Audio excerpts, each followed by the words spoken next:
చాలా మంది మహిళలు చాలా అద్భుతంగా ఉపాధి హామీ కరువు పని గురించి వివరించారు. కరువు పని ఎంత ముఖ్యమో చెప్పారు. కరువు పని లేకపోతే తమకు ఇబ్బందులవుతాయని చెప్పారు. జరుగుతున్న కరువు పనికి ఛార్జీలు ఎక్కువైతున్నాయని చెప్పారు. చేస్తున్న పనికి సరిగ్గా వేతనాలు పట్టం లేదని చెప్పారు.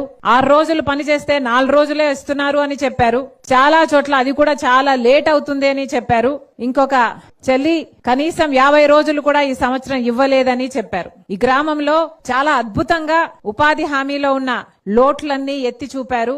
మరొకసారి అందరినీ అభినందిస్తున్నాం.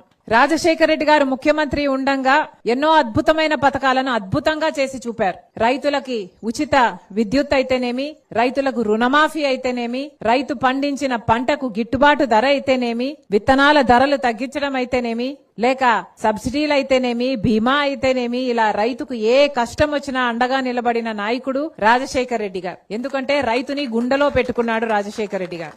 గ్రామాలు నిలబడాలి అంటే, మన దేశము నిలబడాలి అంటే వ్యవసాయం ఎంత ముఖ్యమో, వ్యవసాయం మీద ఆధారపడ్డ గ్రామాలు, గ్రామస్తులు, ఇవన్నిటి గురించి ఆలోచన చేశాడు రాజశేఖర రెడ్డి గారు. వాళ్ళ జీవితాలు అప్పులు పాలు కాకూడదు అని ఆరోగ్యశ్రీ, ఫీజు రీయింబర్స్మెంట్ ఇలాంటి పథకాలకు శ్రీకారం చుట్టాడు రాజశేఖర రెడ్డి గారు.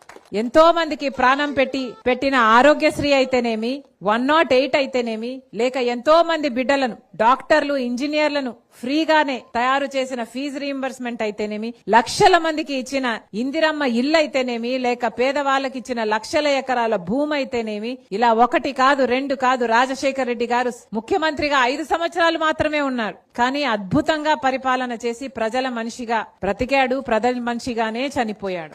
ఆ రోజుల్లో మొదలుపెట్టిన పథకమే ఈ ఉపాధి హామీ పని. రాజశేఖర రెడ్డి గారు చేతుల మీదుగా మన్మోహన్ సింగ్ గారు ప్రధానమంత్రిగా, సోనియా గాంధీ గారు వచ్చి మన రాయలసీమలో బండ్లపల్లి అనే గ్రామంలో ఈ పథకానికి శ్రీకారం చుట్టారు.